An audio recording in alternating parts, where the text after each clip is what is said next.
syukur kita kepada Tuhan dan juga agar pembelajaran kita itu berjalan dengan lancar, mari kita berdoa bersama-sama dulu. Silakan, Faris boleh pimpin doa.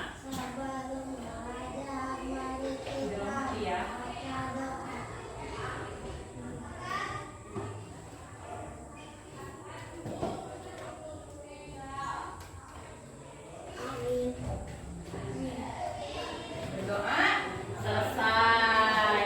Oke, setelah berdoa mari kita nyanyikan terlebih dahulu satu lagu wajib nasional. Lagu hari ini yaitu lagu Garuda Pancasila. Kita nyanyikan bersama-sama. 1, 2, 3. Garuda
Jam 5 juga. Sidik sudah terbiasa bangun jam 5 seperti itu. Ilham berangkat jam berapa tadi? 5:30. Kemarin? Oh iya, Ilham kemarin ke sekolah ya. Kalau Ikal tadi berangkat jam berapa? Oh, 6:30 kurang 15. Berarti jam 6:15. Kemarin sama? Jam 6:15 juga. Ya, Ikal itu selalu berangkat pukul 6:15 katanya ya. Dan 6:30 itu cukup ya, sudah sampai di sekolah untuk melakukan pembiasaan. Nah, anak-anak, hari ini kita akan belajar materi baru yang berjudul konsep dasar berpikir komputasional. Komputasional, kira-kira komputasional itu dari kata apa? Komputer, pintar ya. Berarti kalau dilihat dari judulnya konsep dasar berpikir komputasional itu komputer, seperti komputer begitu. Ya, oke. Kita akan belajar materi ini. Tujuannya nanti setelah ini kalian itu dapat menjelaskan pengertian berpikir komputasional itu seperti apa sih? Tadi sudah ada teman-teman sebagian Bu seperti komputer katanya ya. Nanti semuanya harus bisa menjelaskan pengertiannya. Yang kedua, kalian diharapkan dapat mengidentifikasi prinsipnya apa saja. Nah, kemarin kita sudah belajar prinsip seni rupa, sudah hafal. Sekarang prinsip berpikir komputasional. Ya, manfaatnya nanti kalian itu dapat melatih kemampuan atau cara berpikir kalian yang logis dalam pemecahan masalah sehari-hari. Kalau kalian punya masalah, nanti kalian bisa nih menyelesaikannya secara logis ya, yang logis. Kalau nggak logis, gimana nanti ya menyelesaikannya? Kegiatannya nanti kita akan tanya jawab interaktif. Kita akan diskusi juga nanti ya. Setelah itu ada tugas untuk individu juga. Terakhir kita akan ada refleksi. Baik, nah ini kemampuan berpikir komputasional itu ternyata adalah kemampuan menyusun solusi masalah secara logis dan sistematis, ya, sistematis, berurutan, sistematis, sehingga dapat diproses oleh manusia maupun oleh komputer, seperti itu, ya, dapat diproses oleh manusia maupun komputer. Oke, Ibu mau nanya. Nah, coba kalian ingat kembali ketika kalian akan berangkat ke sekolah. Apa saja yang harus kalian siapkan? Ayo. Ayo, Ibu sambil dengar nih. Buku, tempat pensil. Banyak ya. Oke, ada yang mau nulis nggak di sini? Satu, apa kira-kira yang harus kalian siapkan ketika akan Deviona, silakan. Apa saja yang harus dipersiapkan ketika akan berangkat ke sekolah? Yo, menurut DPP apa? Buku, oke. Buku pelajaran, ya. Menurut DPP yang pertama itu pelajaran. Buku pelajaran. Ada lagi yang mau ngisi? Sini boleh. Nanti habis ini Jessy. Ayo, buku pelajaran menurut Sidik.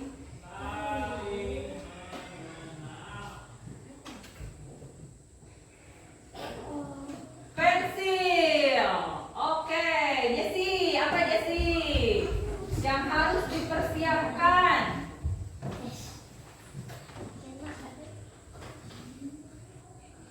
Sepatu, betul. Silahkan, Sofi dulu.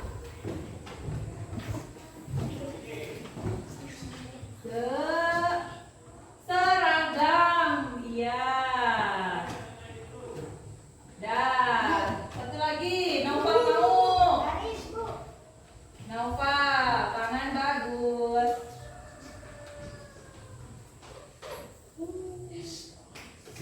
Tas, ya. Paris mau? Ayo, Paris. Satu lagi nih dari Paris. Apa?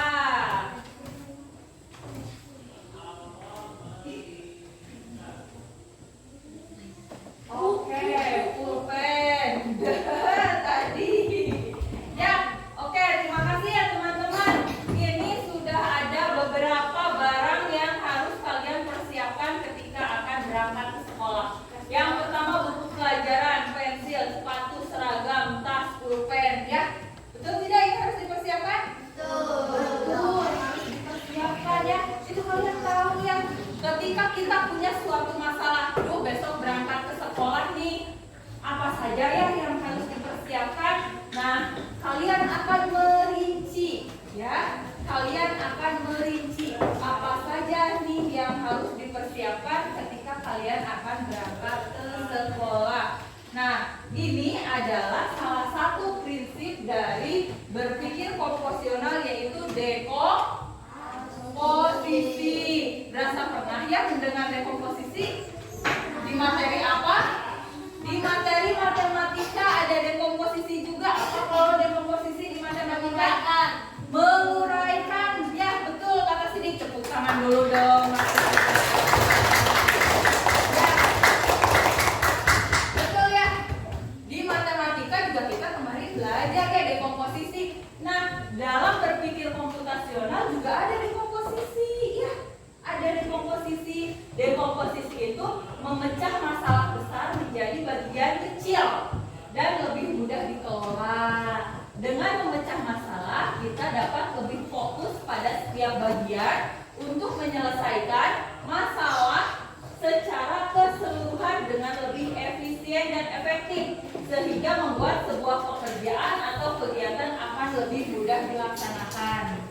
Ketika kalian di rumah merinci dulu apa saja keperluan ketika akan berangkat sekolah, itu ketika nanti di sekolah itu pekerjaannya akan lebih mudah dilaksanakan.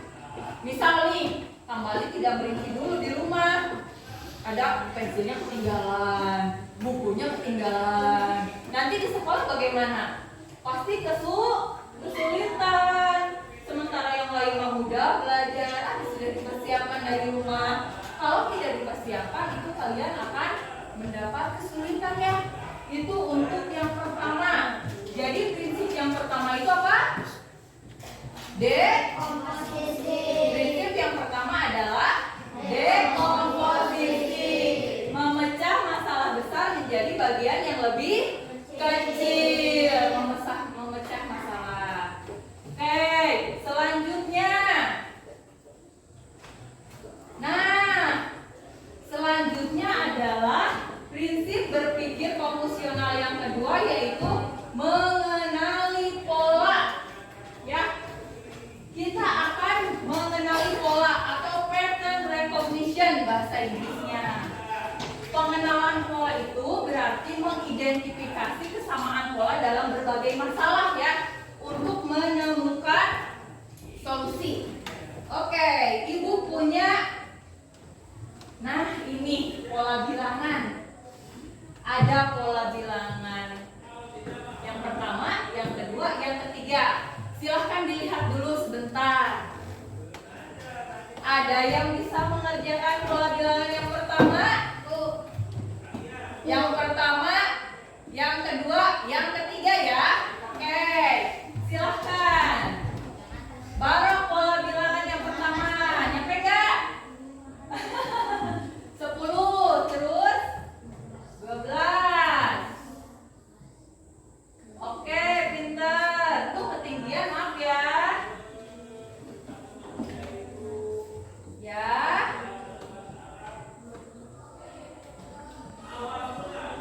Betul seperti ini pola bilangannya? Betul. Betul. Ini adalah pola bilangan. Bilangan apa ini? Bilangan genap ya, bilangan genap atau kelipatan 2. Coba. Yang kedua, Devivi katanya mau.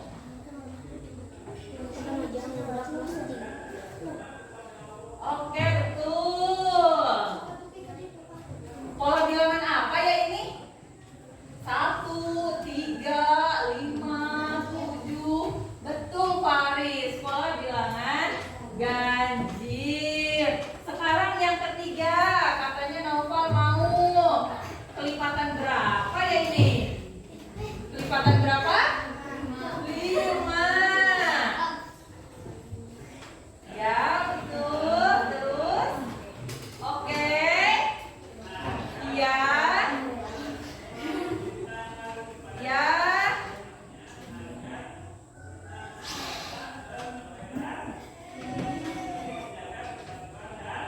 Oke, betul. Tepuk tangan buat teman-teman kita yang sudah berada di depan. Nah, sekarang. Ini adalah pola gambar. Oke. Ketika ada gambar lingkaran, bintang, dan segi 6, berarti gambar yang keempat apa? Lingkaran. Yang kelima? Bintang. Yang keenam? Oke. Lalu ada gerakan senam. Ada gerakan senam. Ada yang mau ke depan menirukan. Ayo, berapa orang? Laki-laki. Baro. Sidik, ayo. Siapa lagi? Selain Baro? Nopal. Ayo. Farid. Ya. Oke, simpan ya pakornya. Pensilnya disimpan. Ke bawah, ayo. Oke. Yang pertama gerakannya.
Ya, bangun tidur pukul berapa, mandi pukul berapa, beribadah. Itu juga setiap hari berulang. Tadi Sidik ya, Sidik duduknya. Sidik bangun tidurnya pukul 5. Berarti selalu pukul 5 setiap pagi. Besoknya pukul 5 lagi, seperti itu berulang. Mandinya berarti pukul 5 lebih 5 langsung mandi misalkan. Pukul 5 lebih 15 langsung beribadah. Ya, langsung nanti setengah 6 sarapan misalkan ya. Pukul 6 berangkat ke sekolah. Itu berulang terus. Ya, seperti itu. Tunggu duduknya jangan. Berulang terus seperti itu. Selain jadwal kegiatan sehari-hari yang mempunyai pola juga apa? Jadwal pelajaran. Jadwal pelajaran itu ada polanya. Jadi pola itu adalah berulang secara konsisten. Ya, itu adalah mengenali pola. Nah, yang selanjutnya yaitu abstraksi, mencari informasi yang penting. Ya, berpikir komputasional itu kalian hanya mencari informasi yang penting-penting saja ya. Anu penting yang tidak relevan itu tidak digunakan. Ketika kalian akan menyelesaikan masalah, ambillah informasi-informasi yang pentingnya saja. Coba. Aku adalah alat untuk menulis. Biasanya panjang dan runcing, sering dipakai di sekolah. Siapa aku? Pensil. Betul. Ya. Lalu aku adalah alat transportasi. Aku memiliki roda dan berjalan di jalan raya. Aku bisa membawa banyak orang. Mobil.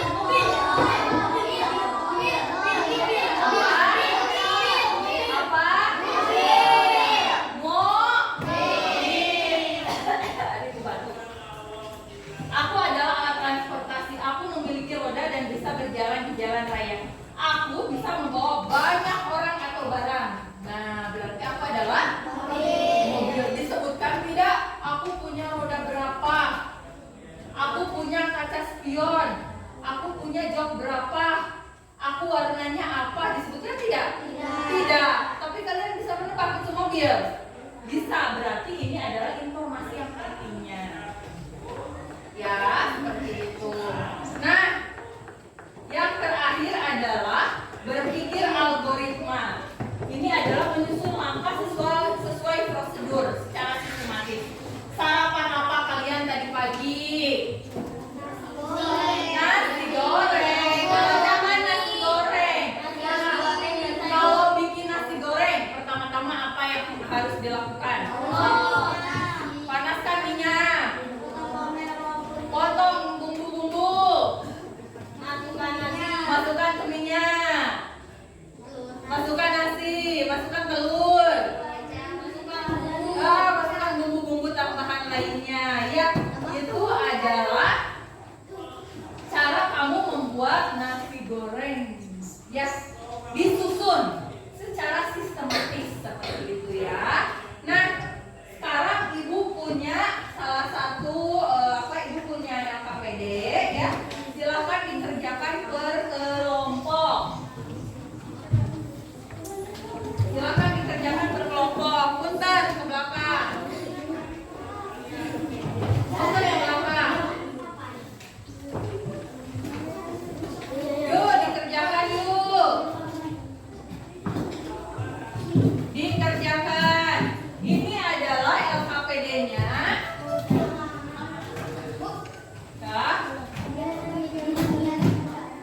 LKPD ini adalah konsep dasar berpikir komputasional dalam membersihkan kelas.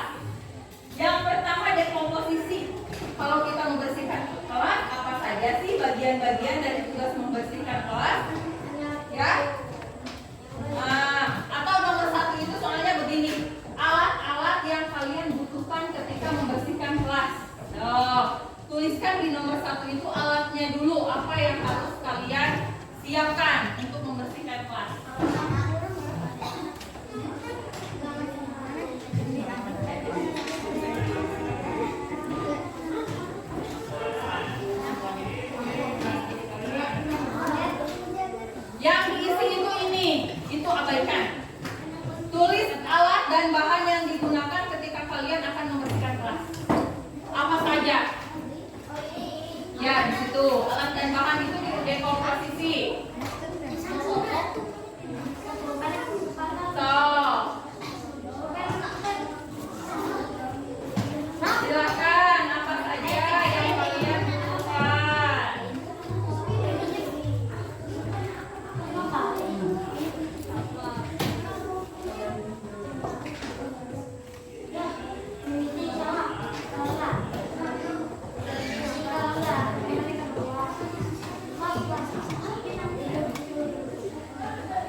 kalian gunakan untuk membersihkan gelas apa saja?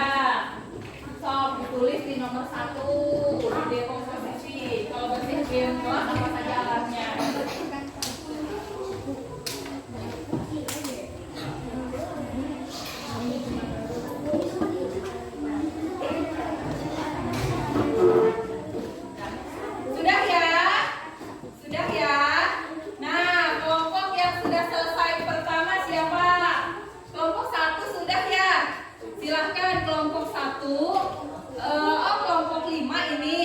Dipresentasikan di depan hasil diskusinya.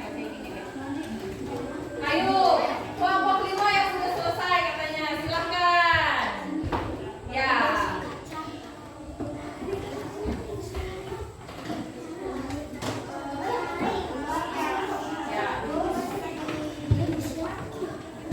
Ya, alat yang dibutuhkan saat tiket kelas itu ya, yang pertama sapu, katanya betul butuh sapu. Yang kedua, lapel. Yang ketiga, sedotan sampah. Yang keempat, selang kaca. Yang kelima, pengoceng. Ya, tepuk tangan dulu untuk kelompok 5. Oke, sudah ya? Sudah ya? Sudah. Nah, anak-anak, setelah kalian melakukan diskusi dengan kelompok, Ibu ada tes akhir. Ibu bagikan satu orang satu lembar ya. Ibu bagikan satu orang satu lembar. Ini dikerjakan secara individu ya. Dikerjakan sendiri-sendiri. Dikerjakan sendiri-sendiri ya. Dibagikan ke teman-temannya satu orang satu lembar. Tolong bagikan ke belakang. Oke, silakan kerjakan dulu.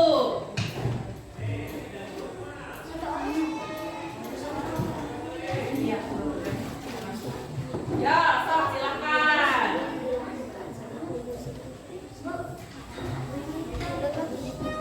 Ya, yang nomor 2 itu ditarik garis. Nomor 2 itu ditarik garis.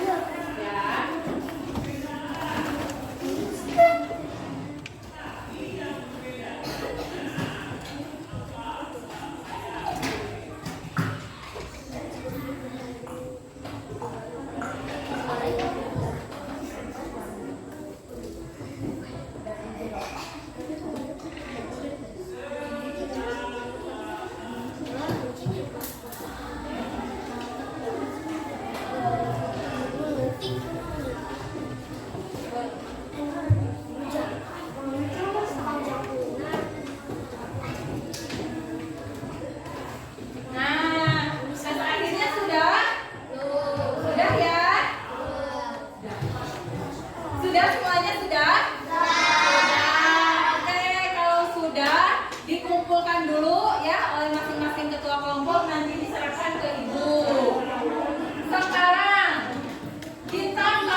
mengenai contoh-contoh nyata ya dekomposisi dalam kehidupan sehari-hari itu seperti apa. Tadi hanya sekilas saja contohnya. Besok minggu depan kita pelajari lebih lanjut lagi bagaimana cara menyelesaikan masalah dalam kehidupan sehari-hari yang lebih kompleks, yang lebih nyata lagi. Terima kasih atas perhatian kalian semua pada pembelajaran